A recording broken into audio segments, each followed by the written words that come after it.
உங்களுடைய ராசிக்கு பார்த்தாலும் சமசப்தமத்தையும் 10ஆம் பார்வையில் பார்க்குறார் சனி பகவான். சப்தமத்தை பார்க்கறதுனால எதிர்பாலினத்தவர் மூலியமாக சிறு சிறு பிரச்சனைகள் வரக்கூடிய வாய்ப்புகள் உண்டு. அது தவிர கணவன் மனைவிக்குள்ள பிணக்கு வரக்கூடிய வாய்ப்புகள் நிச்சயமாக உண்டு. அது தவிர பார்த்தாலேனால் பார்ட்னர்ஷிப் தொழிலில் சிறு சிறு தொல்லைகள் ஏற்படும்.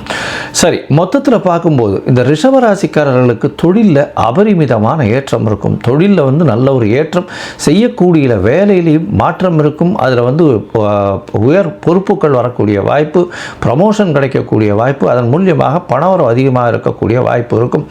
தூக்கம் நிச்சயமாக கெடும். அதை தவிர உடல் ஆரோக்கியத்தை நல்லபடியாக பார்த்துக்கோங்க. உங்களுடைய சுகங்கள் சற்று கிடக்கூடிய வாய்ப்பு, தாயின் உடல்நிலையில் சற்று பின்னடைவு இருக்கக்கூடிய வாய்ப்புகள் நிச்சயமாக உண்டு.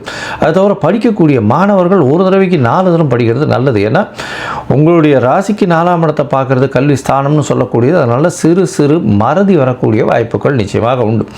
உங்களுடைய ராசிக்கு பார்த்தாங்கன்னா எதிர்பாலினத்தவர் மூலியமாக சிறு சிறு தொல்லைகள் வரக்கூடிய வாய்ப்புகள் உண்டு. அதை தவிர பார்ட்னர்ஷிப் பிஸ்னஸில் பின்னடைவு இருக்கக்கூடிய வாய்ப்புகள் நிச்சயமாக இருக்கும். பார்ட்னருடைய கை ஓங்கி இருக்கக்கூடிய வாய்ப்புகள் நிச்சயமாக இருக்கும்.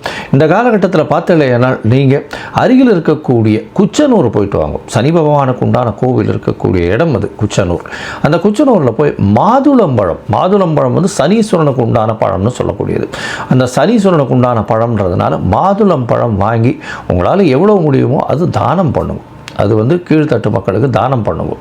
இதன் மூலியமாக சனி பகவானால் ஏற்பட்ட பிரச்சனைகள் எதுவாக இருந்தாலும், உங்களுடைய தசாபுக்தி சரியில்லைனாலும் நிச்சயமாக இந்த சனி வக்கர நிவர்த்தி நல்ல ஒரு ஏற்றத்தை உங்களுக்கு கொடுக்கும்.